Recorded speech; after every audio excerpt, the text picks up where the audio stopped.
E voltamos agora com o conteúdo. E agora a parte da introdução. Então, sem mais delongas, vamos nessa.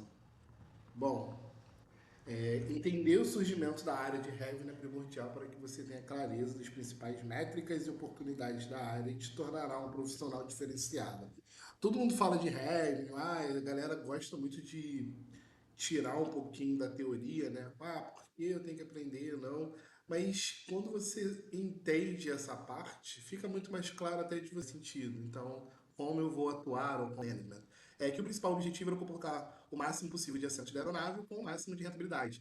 Usando a estratégia de desconto somente quando a receita esperada fosse atingida. Então, eles tinham ali uma receita target, né, uma meta para chegar, e eles faziam diversas ações até conseguir chegar até chegar naquela meta. Porém, assim como a hotelaria, porque vem da aviação, né? Aquele assento que parte vazio, você nunca mais consegue rentabilizar. Igual ao quarto, que quando dorme vazio, você não consegue vender ele de novo. Então, uma aeronave que decola vazia é um custo enorme. E as companhias aéreas têm coisas que é bem parecido com o cenário da hotelaria também.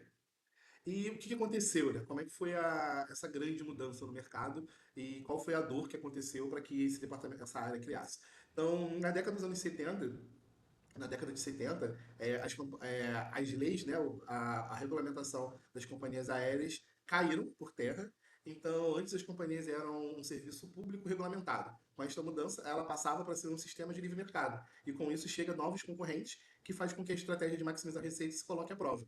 Então, como funcionava antes e como o que mudou? Antes, as companhias aéreas eram departamentos regulamentados. Então, passavam por uma grande série de provações políticas e só tinham mais ou menos três grandes companhias aéreas ali até a década de 70. A partir do momento que o governo deixa de regulamentar isso e coloca ali para uma livre mercado, outras empresas começam a vir.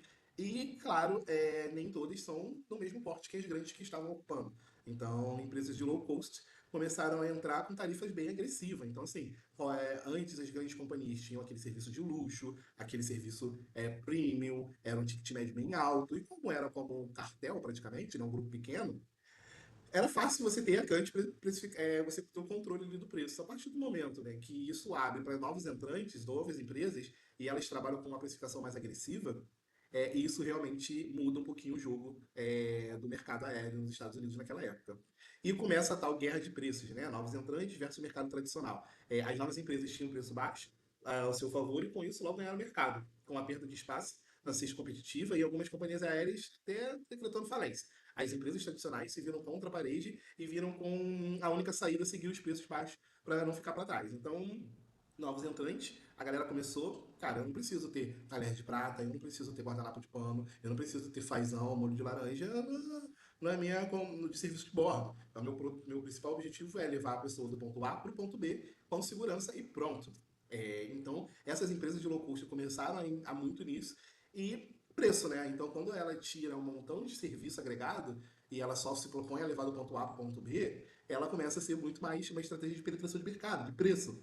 E as grandes companhias começaram a falar, cara, é isso que o pessoal quer, é isso que o público quer, vamos para preço também. Então, se está todo mundo baixando preço, vamos baixar os preços também. Porém, adotar essa estratégia de preços baixos para as grandes companhias era um tiro no pé. Por quê?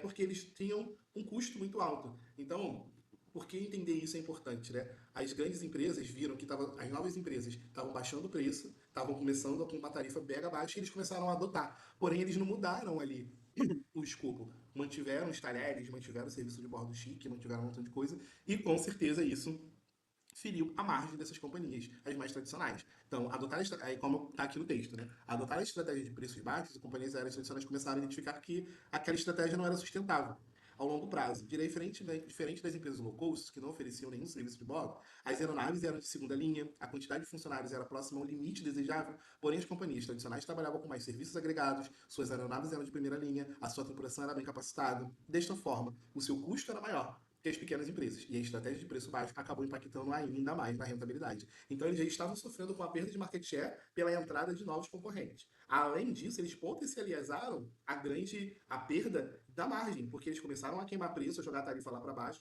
porém eles não olharam ali também a questão dos custos que eles tinham fixos. E isso impactou bastante. Esse cenário, voltando até um pouquinho, acontece muito, né? Quando você faz promoção, dá desconto, dá desconto, dá desconto, dá desconto, dá desconto, dá desconto, dá desconto, tanto desconto que o teu preço final você não tem ali o controle, né? Fazendo um pouquinho um highlight da hotelaria. Então, o poder do dados, né? Cara, um desespero. Novas empresas entrando, a gente não tem como baixar preço. O que a gente vai fazer? Como as companhias aéreas, elas começaram a pensar. E aí, beleza, fecha as portas? Então, com a certeza que, a partir do momento que eles têm a certeza que a estratégia de preço não era o caminho, as companhias aéreas tradicionais se viram obrigadas a se movimentar e buscar novas oportunidades para se posicionar no mercado. Deste modo, a saída foi olhar mais para dentro. E foram nos dados onde eles encontraram as respostas. Durante as suas análises, eles conseguiram identificar padrões de comportamento e cada padrão encontrado, eles conseguiam elaborar estratégias, somando conhecimento em yield com a análise de dados. Então, aqui a gente começa a entender um pouquinho como esse departamento de yield, esse departamento de revenue começa a tomar um pouquinho mais de corpo. Porque a partir do momento que você domina o mercado, você só tem ali três concorrentes, você que seta o preço da região, que era o cenário antes ali da queda de regulamentação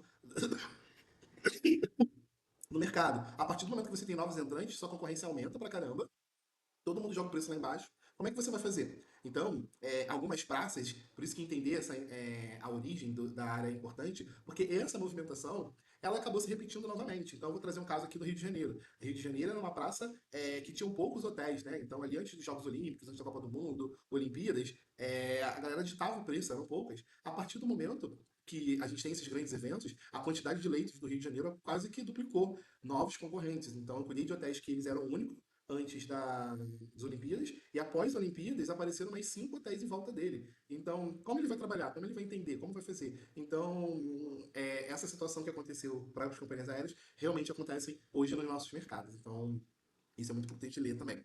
E entender como os dados, então não é só ter os dados, é o que você faz com os dados, é transformar os dados em informação, essa informação em estratégia. Então, com os dados em mãos, eles conseguiram identificar que no inverno as viagens para as estações de esqui cresciam.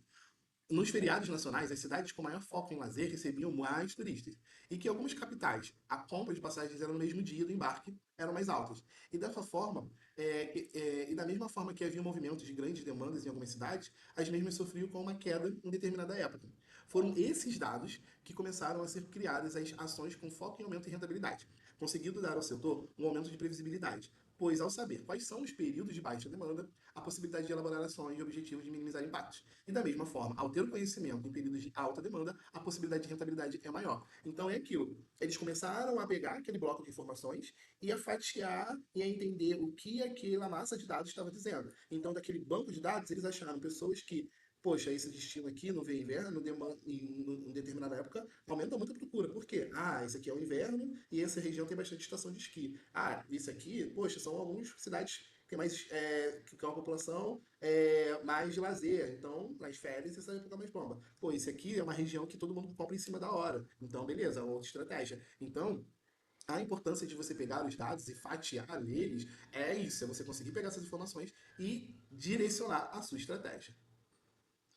Bom, essa foi a parte de introdução. Segundo módulo, a gente vai falar ali um pouco de revenue e hotelaria. Beleza, pessoal? Vamos que vamos. E tchau.